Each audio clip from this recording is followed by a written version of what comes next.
South Carolina lands a commitment from another Clowney brother. And also the latest win projection totals and where they have moved in positive favor of South Carolina. Locked on Gamecocks starts right now.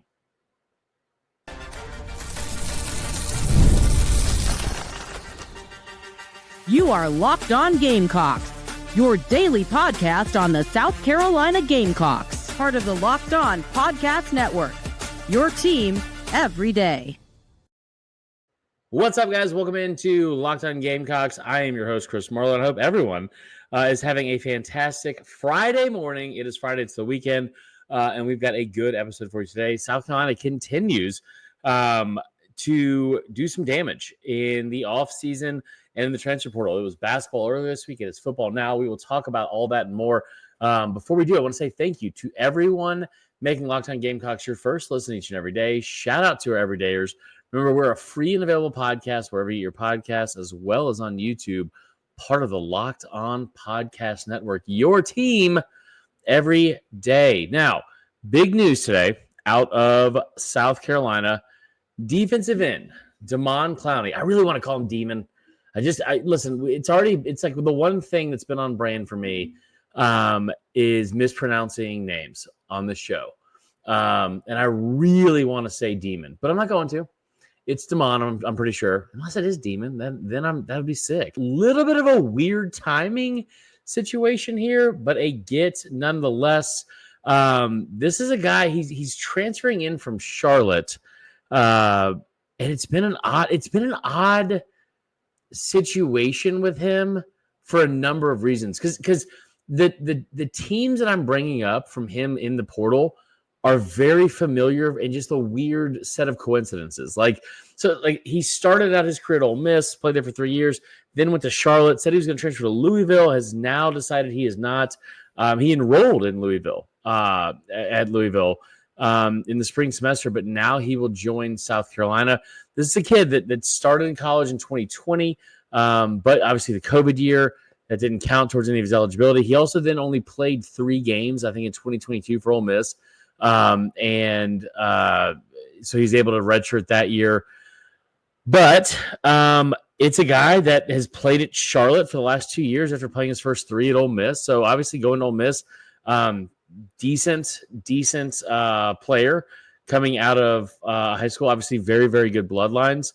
3-star, he's a 4-star recruit out of high school. 13th best player in the state of Maryland. He's from Baltimore.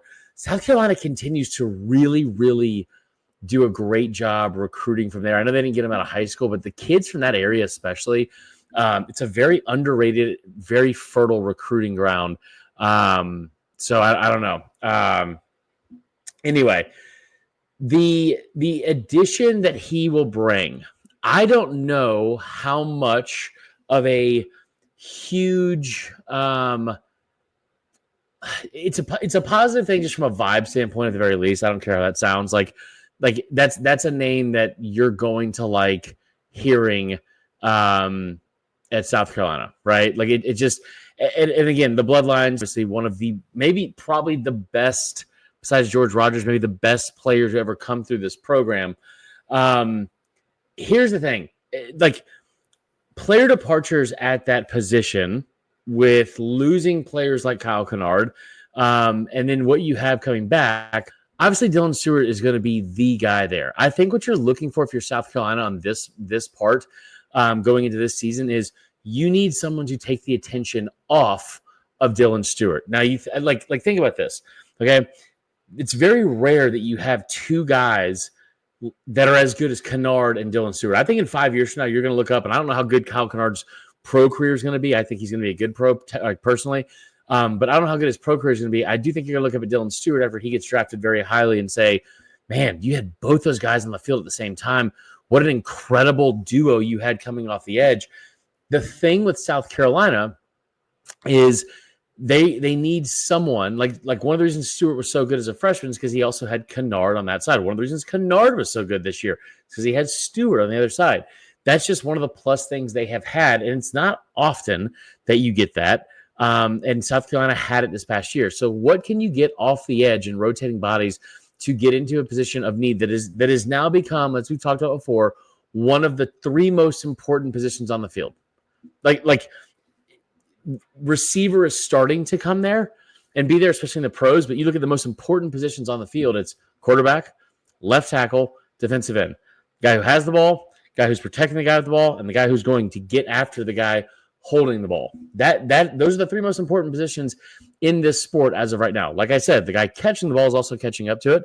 And you're set there. I love what you have at tackle, to be honest, going into next year. Obviously, I love what we have at quarterback.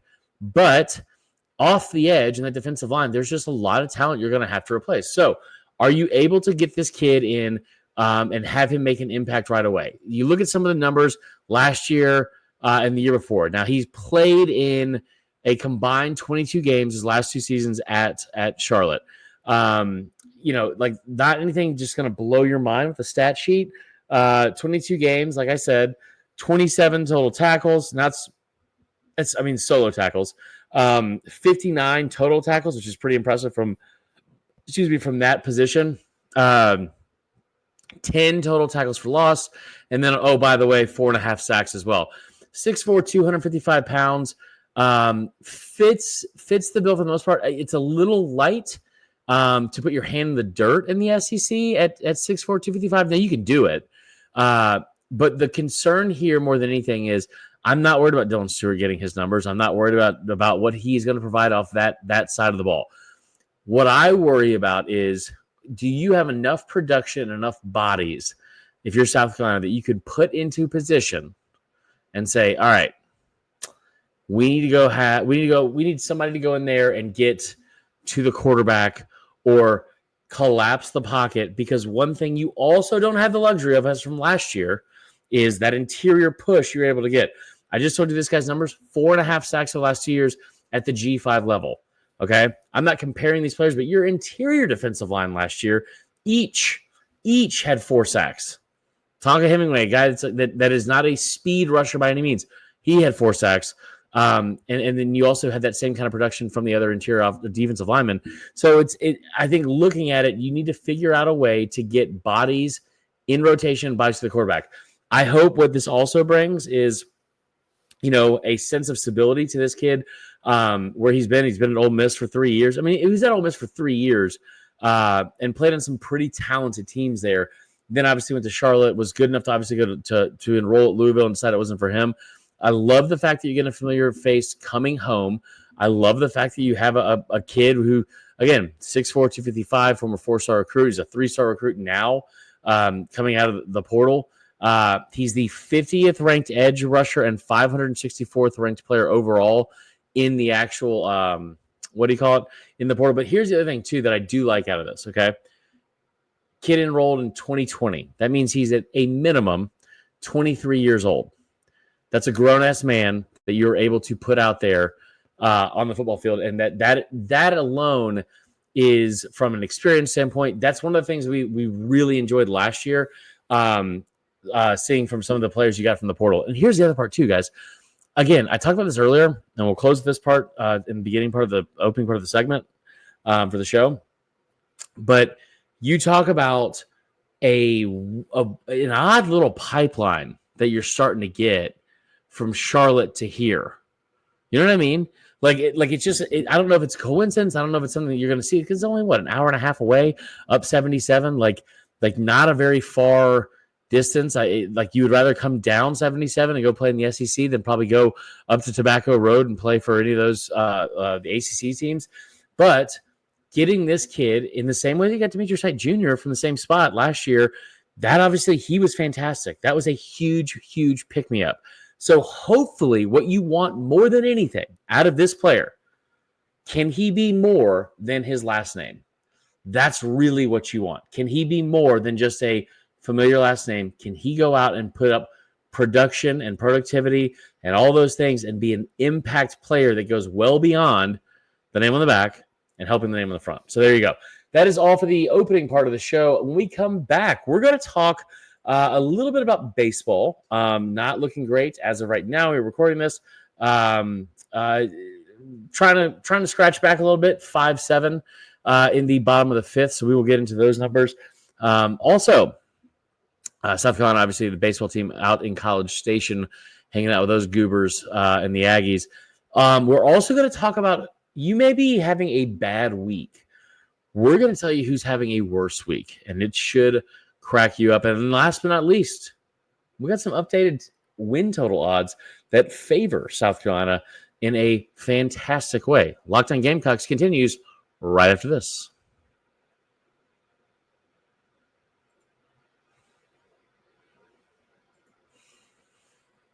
All right. Before we get into the next part of the show, I do want to give you a quick shout out to our friends, none other than TurboTax. It's tax season. We all know it. It's tough. We're about a week away from when your taxes need to be done.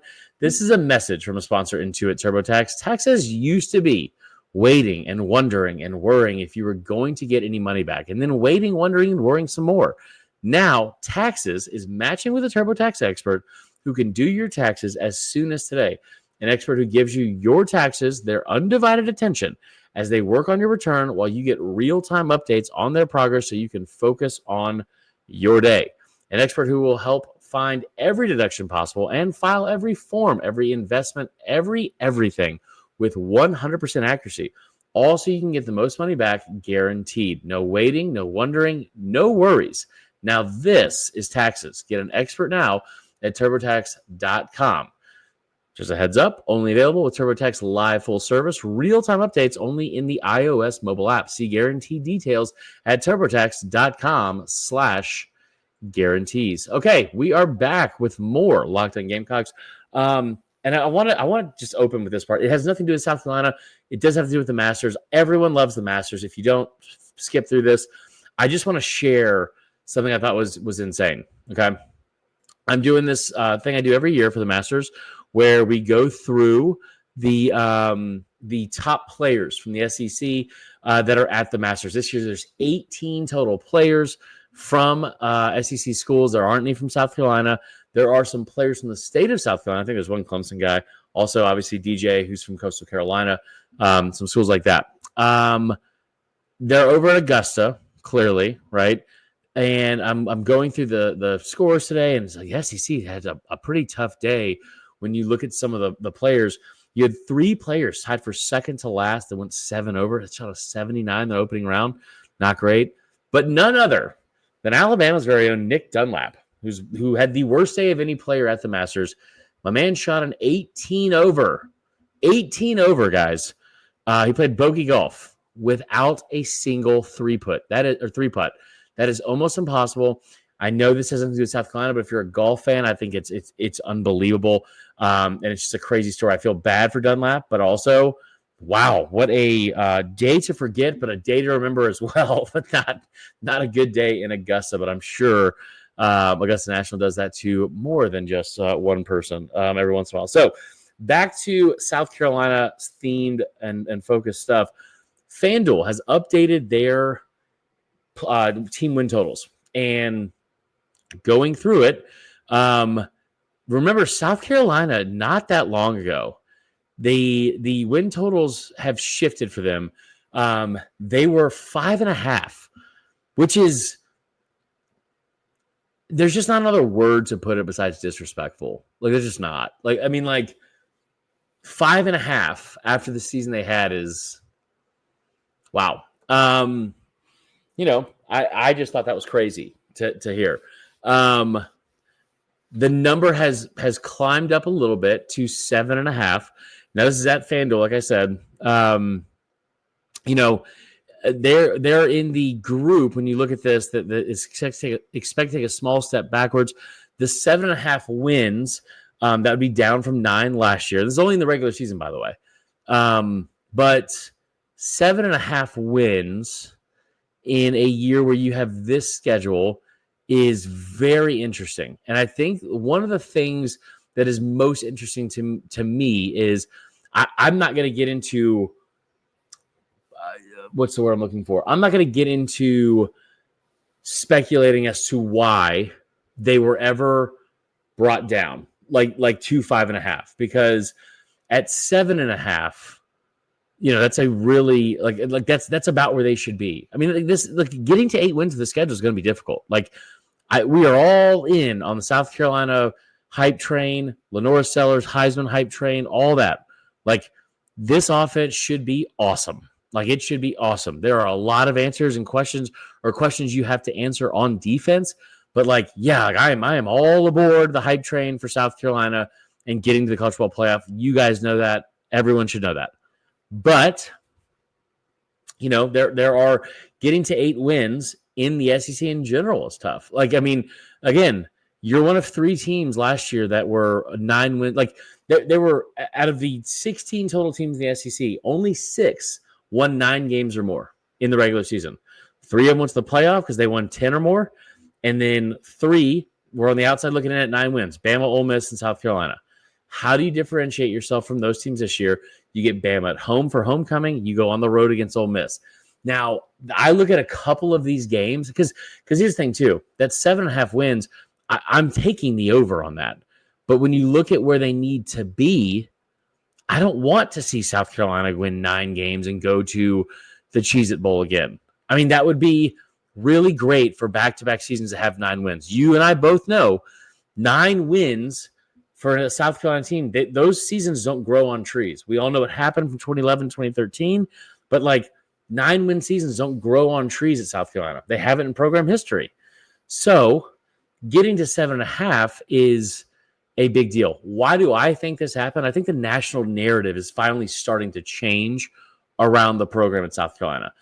I will do you one more here and tell you, I think in the next 2 weeks, especially next week from Friday, from next Friday to the following Friday, it is going to be one of the best weeks in South Carolina program history. And I will, it has nothing to do with baseball, has nothing to do with softball. I don't even know who baseball's playing next week. Probably should. But for the South Carolina football program, I will do a whole show on it. It's already planned. I think that next Friday, starting next Friday at the spring game, going around to the next 8 days of the second day of the draft, I think it's going to be arguably the best and biggest week for South Carolina football in a non-season that in the history of the program. You're going to have so much buzz around this program because of watching Lenora Sellers play in the spring game, and whatever that ends up turning into, if it's traditional or not, whatever.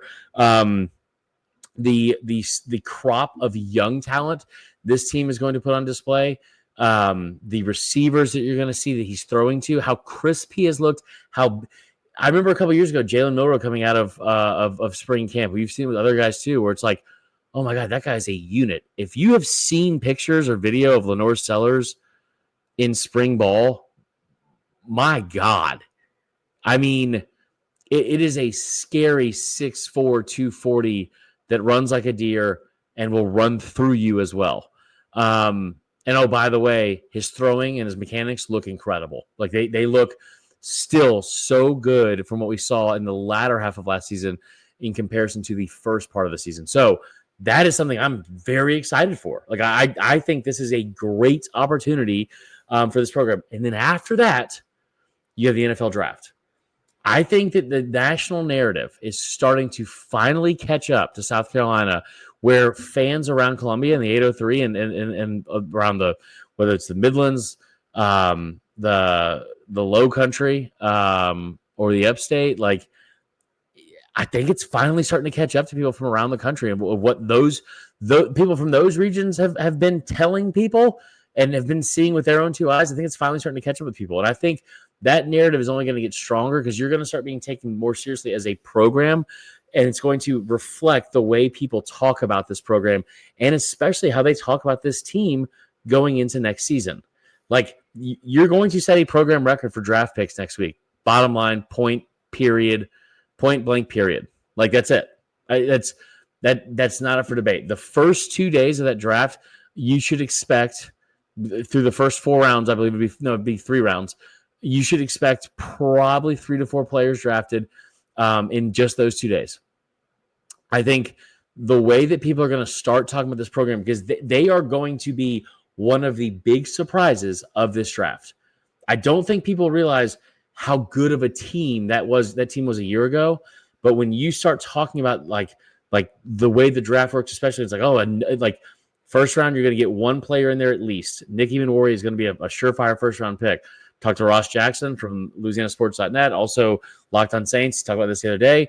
The Saints had him in for a visit. That's a top 10 pick. I don't know if the Saints are going to take Nicky Manwari, but I do know that they took a solid day to bring him into the facilities and talk to him as a potential candidate to be taken at 9 in the draft. You're going to have at least one the first day, and then the day after that, you're going to start seeing, oh, another kid from South Carolina. Oh, that's another guy from South Carolina. That's another player from that South Carolina defense from a year ago. Like, wow, like they're putting together? What a class! And then you start looking at, wait, what do they have coming back? Oh my God! Like they're not going to talk about this team the same way they talked about Georgia when Georgia had the 15 players drafted. But I will never forget this quote when Georgia did have 15 players drafted. I remember them saying, "Listen, they've got however many players that have been drafted so far." And it's like day 2, and they go, the best player that they have, like the highest draft eligible or draft prospect and ceiling on that team is still in Athens. And they were talking about Jalen Carter, and they were right.